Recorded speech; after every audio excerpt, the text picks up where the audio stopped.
Hey there, listeners. I am Joanne Lee Cornish, your truth bomb dropper in the world of weight loss, body composition, and mastering the art of rocking the body you've always deserved and dreamed of in midlife and beyond.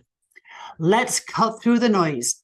Society tells us it's downhill from now on. We're told to embrace the middle-aged weight gain, embrace the muscle loss and poor health. If that's your vibe, then cool. But if you're ready to defy the narrative, then I am your gal. This podcast is a no fluff podcast where we break down the essential truths of body composition, toss around some practical tips, and dissect the latest trends. I'm not here to sugarcoat. I'm here to show you what's not just possible, but downright probable for you. If you enjoyed this content, be sure to click the link in the show notes to explore how we can team up and kick mediocrity to the curb. I offer one-on-one coaching, my ever-popular group coaching programs, and my corporate Educate to Elevate program. Okay, let's get on with the podcast. Enjoy.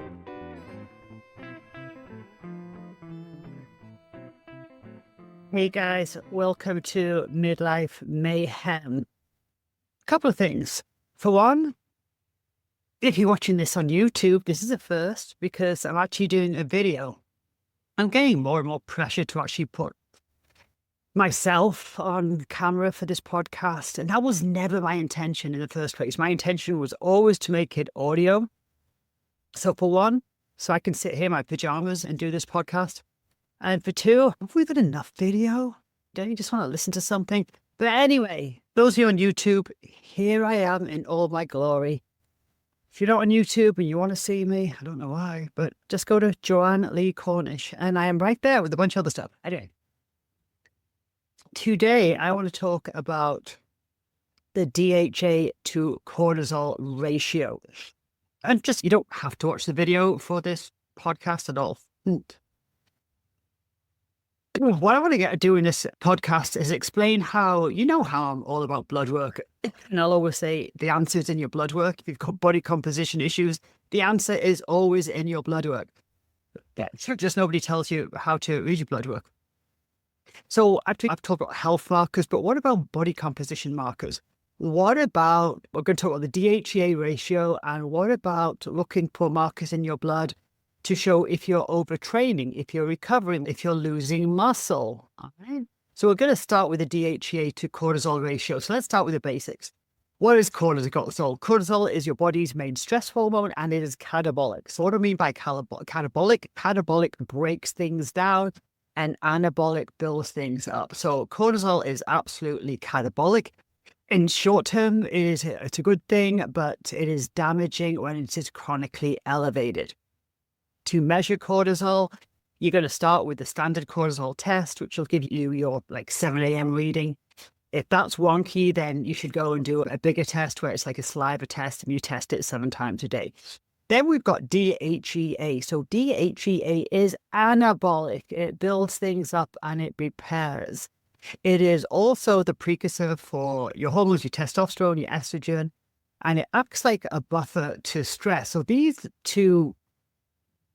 two hormones compete for resources, and that's because their precursor is pregnenolone. So pregnenolone is the hormone that's the precursor for both cortisol and DHEA. So if your body needs more cortisol, then DHEA is going to suffer and vice versa. So this ratio is one of the most powerful markers to evaluate your stress and your resilience. So it's pretty easy. You just take your DHEA sulfite, DHEA-S, and you divide it, which is measured in micrograms per deciliter, and you divide it by your cortisol, which is also measured in micrograms per deciliter. Now, again, cortisol fluctuates throughout the day. So what we're talking about here is your AM reading for cortisol. And if it's in your blood work, that's what they're going to be looking at. If you've done the full adrenal test, you'll have about 7 different readings. Just take your morning reading.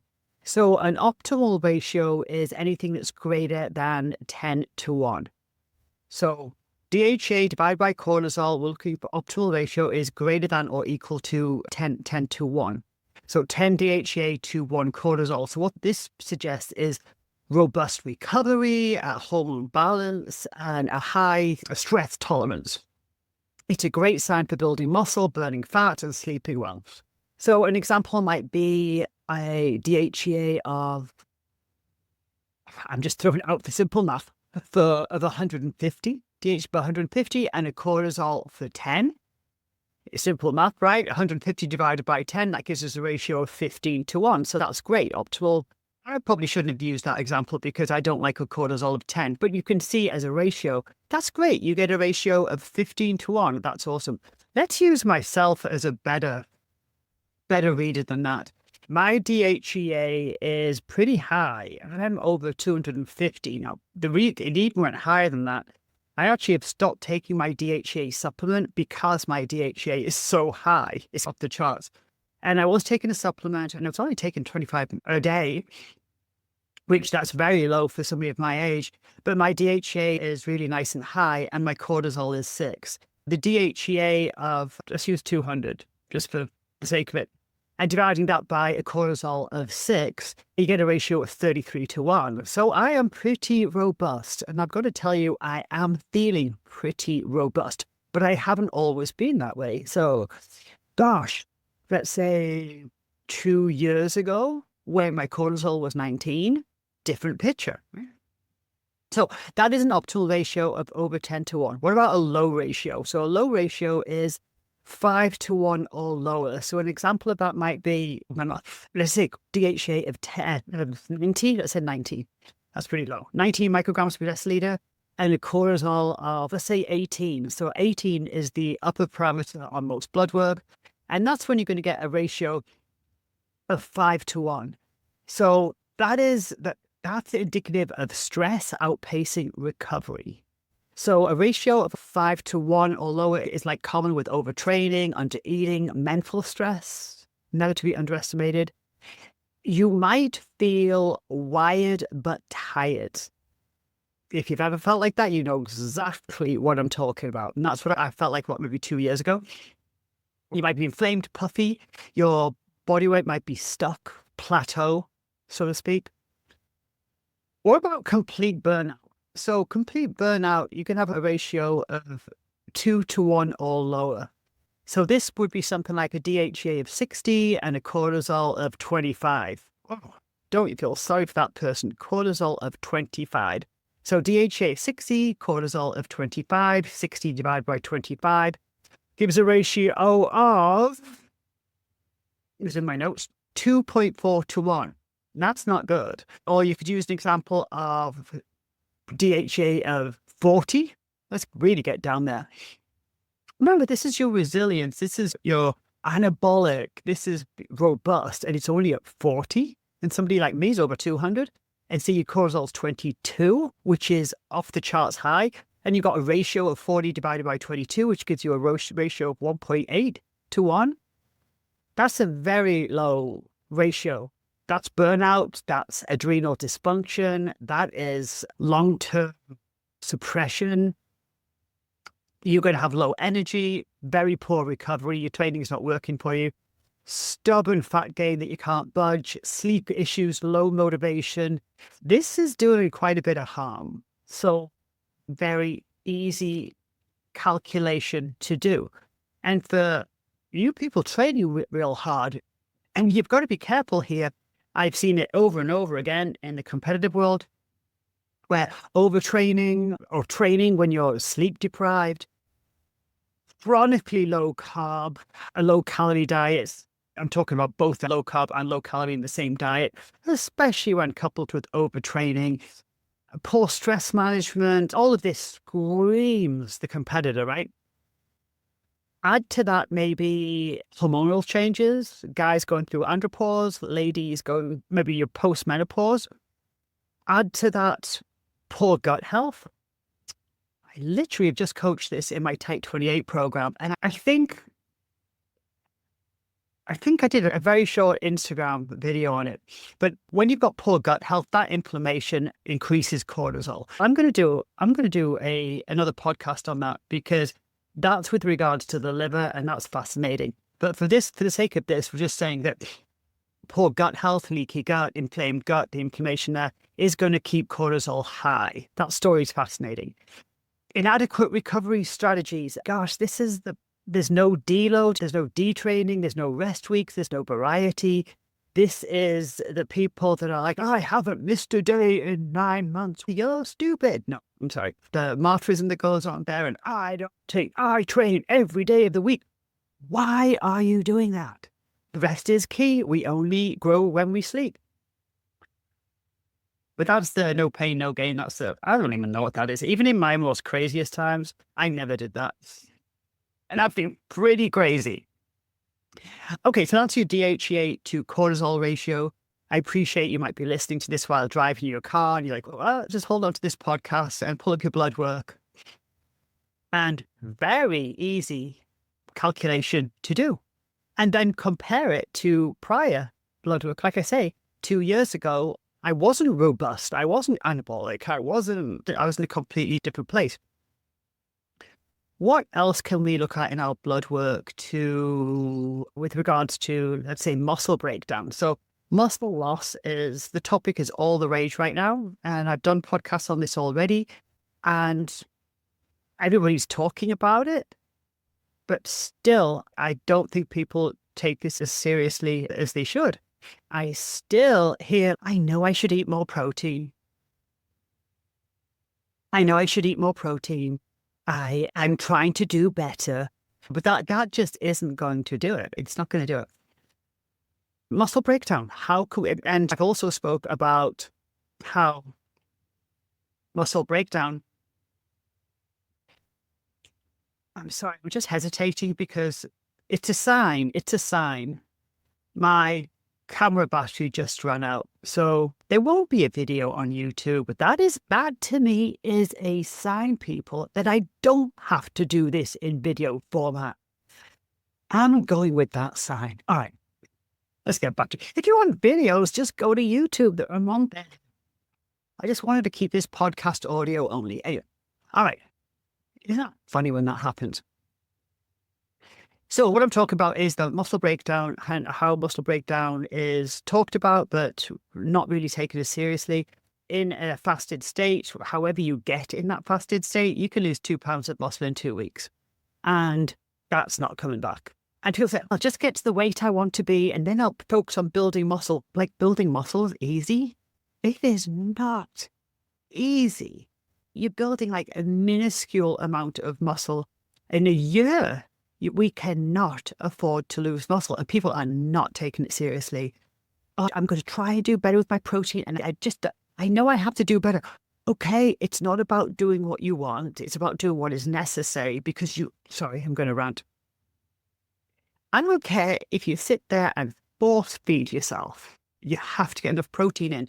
And something I do twice a day is and it's gross, doesn't taste that good, but twice a day I get 2 scoops of whey protein and I mix it with half and half and I eat it like a paste.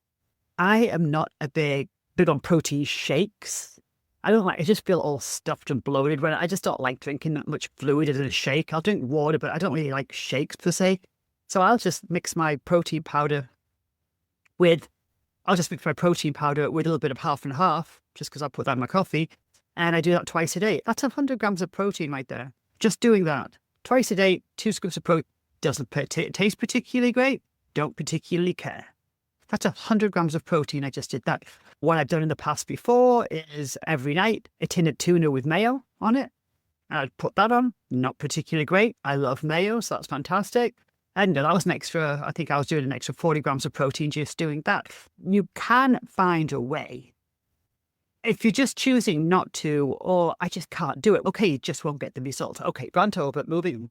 How do we see muscle breakdown in our blood mark? Besides cortisol and DHEA, there are some blood markers that can help you assess if you're training effectively or if you're overdoing it. The first one is creatine kinase, CK or CPK. It'll be in the show notes. Ladies, optimal is like between 10 and 70. Optimal for male is between 10 and 120, but you can see what a big range that is. Now, right after a workout, right after a workout, that creatine kinase would be higher, but then again, you're not doing your blood work right after a workout. Could actually be reach 1,000. But if you are doing your blood work and you're consistently over 1,000, that is signaling overtraining and muscle damage. So right there, check your creatine kinase. Your liver enzymes, so AST and ALT. So I've spoken about this for many reasons. AST and ALT, although they are linked to not only to the liver, ALT is the liver, but AST can not just the liver. And we can look at liver health, but they're likely to spike from training. So large increases is not necessarily the best thing. Guys, let me just make a correction there. I'm reading the wrong notes. So AST and ALT, normal AST. I said between men and women. So let's talk about just the two. AST, normal AST is between 10 and 40. Normal ALT is between 7 and 56. It is going to be they are going to be elevated in athletes up to 2 times normal. And this is usually benign if there's no liver issues. If your AST is over 80 and you don't have any liver issues, that's pointing you towards muscle breakdown. ALT should remain relatively stable, but if both rise, then you definitely want to look at the other markers. So far, we've got creatine kinase. If you're over 1,000 consistently, that's overtraining. That's you need to take a bit of a break, take a rest, and retest that to check your baseline for recovery on that. So there's the AST and ALT elevated numbers can be 2 times normal. And with AST, if it's greater than 80, and remember, normal would be 10 to 40, that's pointing towards muscle breakdown. Another marker here would be LDH, lactase dehydrogenase. Lactase dehydrogenase, the normal is going to be 140 to 280. So you're going to get a little bit of an elevation following training, but if you're consistently over, let's say, 400, that is concerning. So watch for trends. So you're looking at your LDH, your lactate dehydrogenase. If you're over 400, if you're consistently over 400, if your creatine kinase is over 1,000, if your AST levels are double, say 80, you are breaking down muscle. You are not adapting to your training.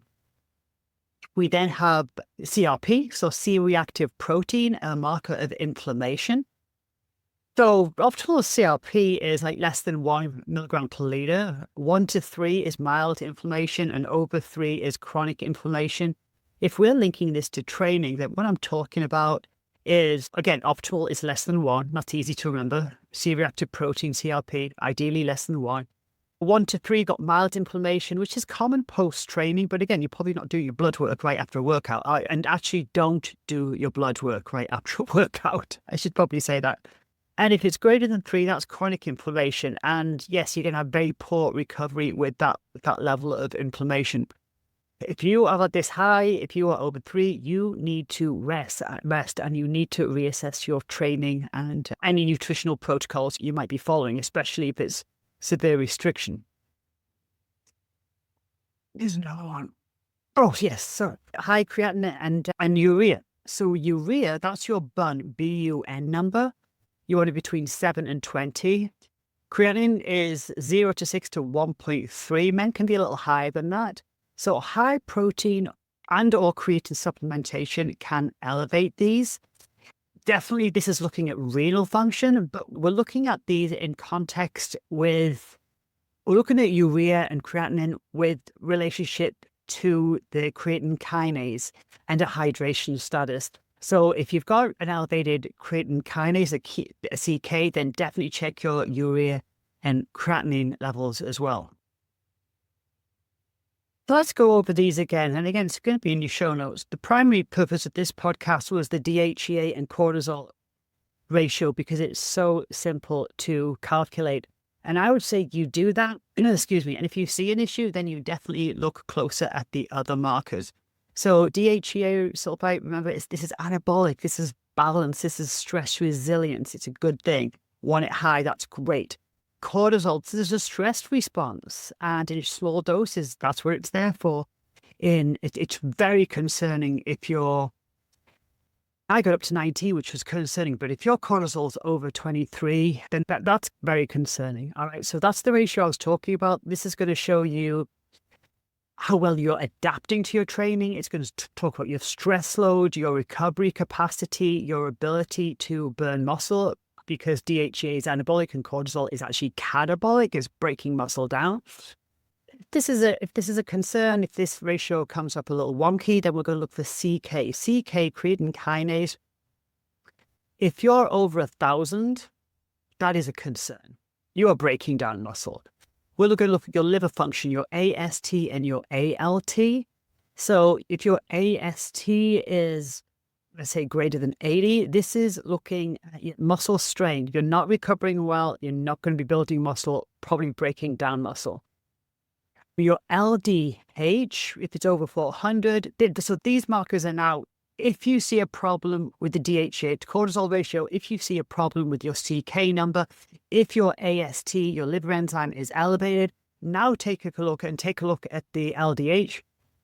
That's talking about ongoing tissue stress. Look at your CRP, your C-reactive protein, which you should be anyway, because that is a very strong and very popular marker for a chronic inflammation. And if you've got chronic inflammation, then it's going to be very hard to recover from your workout and build muscle. And then if your CK is off, if these other numbers are all coming up wonky, then yes, definitely look at your urea and your creatinine numbers. These are definitely in your standard blood work. And this is telling you what your diet is doing, your hydration level, and muscle stress. But when we're talking about the urea and creatinine by itself, it's not a very good indicator of training and recovery. You need the other markers first. So it's not to worry about that. LDH and urea creatinine is more of supported numbers if the other ones are wonky. So the DHEA-to-cortisol ratio is more than just a couple of numbers. You see how we get this? It becomes like a lens into how well your body is handling life and your training. If you're lifting, if you're dieting, you're pushing hard but not seeing your results, then definitely check your blood work. And again, following that, you then combine that with the other markers I spoke about. And with this sort of information, you're going to protect your long-term health and make real progress. There's an English saying, flogging a dead horse, the horse doesn't go anywhere. And are you that horse? Overtraining, overexuberance, almost fanaticism with training doesn't work when prolonged. The body needs to rest. Yes, muscle is earned in the gym, but what if you're doing all those hours in the gym and not getting results? I'll say it again. The answer is always in your blood work. I appreciate in audio form, this might be confusing, so go to the show notes. It will all be in there, but start with your DHEA to cortisol ratio and then work from there. And don't be bummed out if it's bad. Mine was bad 2 years ago and now it's good. What else do I want you to know? I am finishing up. It's the last week of my Tight 28 program. The food sensitivity program, I knocked this one out of the park. I wrote so much new content for this. I need to relabel it and repackage it because everybody needs to do this program. It's so important. And I think people think that, oh, it's a food sensitivity program. Oh my gosh, it is. It is so much more than that. Anyway, so I'm finishing it in the live format. It'll be back next year, but the program is always available. Go to jlcstrong.com and you'll see all my programs there. You can buy it at any time. And if you want to work with me, just purchase some private sessions with me. So take the program, any of my programs, and couple that with sessions with me. Perfect. Now, what else? What else I'm really excited about? I sell the 5-amino 1MQ. Love it. There's the other supplement, and I mentioned it in the last podcast. It's SLUPP332. Aren't they just catchy names? And I've liked this product for a while. It's always been fine. It's been fairly priced, and I've had no problem buying it. I'm like, okay, that's fine. Again, I've got to stipulate these are research compounds, not meant for human consumption. And I've always liked it, but recently the SLUPP332 has become really popular and there's been a lot of press on it. And people have been stacking it with other things, and the price in some cases has tripled. I've got news for you. The price has not tripled because I know how much this stuff costs. It has not tripled. There is no reason for that supplement to have gone from something like, I think it was like $80 to $180. I see it. I think the cheapest I saw it for was $125, and that's up at least 50%. So that bothered me. So I am sourcing it myself. It is being manufactured by the same company that does my Feet 5 Amino 1 MQ, and I should have it in my dirty little paws in probably, I'm going to say 3 weeks, but I am going to I'm be heading to England. So let's say by the end of August, it should be up and running. I will put it on my webpage on theshrinkshop.com. But if you would like to know when that becomes available, just shoot me an email and give me your email address. So email me at jo@theshrinkshop.com and I'll put you on the email list. You won't get any spam emails. For crying out loud, I barely get time to send you any emails as it is. So believe me, my emails will be sparse and purposeful. So yeah, and if you want information on these products, I can send you videos, but I'm really excited to getting my own, sourcing it myself. I've loved it for a while, but I just didn't feel the need to do it. And then that kind of peeved me off when I saw these price increases. So I'm definitely going to be able to beat them. Just trying to be fair here, guys. Okay, that was DHEA and the cortisol ratio and other markers with regards to muscle breakdown. I think that next, I really should now do the liver and cortisol story because I touched on it in this podcast and it's fascinating. And then I really want to do a podcast on, I think I was going to do it on menopausal rage. I think that's a fascinating one. I want to do one also on molecular mimicry. That's a fun one. And I want to do one on the rise of autoimmune diseases. All right, but that is it for now. Sorry about the video. I think it's a sign that my camera battery actually ran out. I can't remember the last time it did that. So for now, it is still going to be audio only. I do hope you enjoyed this episode of Midlife Mayhem. Be sure to subscribe and be sure to tell your friends about this wonderful podcast. If you would like more of me, then on social, it's simple, just my name at Joanne Lee Cornish.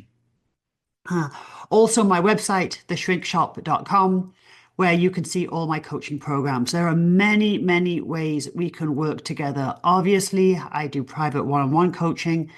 I do all my programs are in a self-study form, and all my programs are run as a live program at least once a year. I try and do twice, but it usually ends up being once.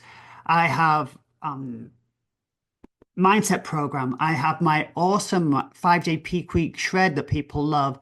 I have the signature weight loss program. I have Tight 28, which is advanced weight loss.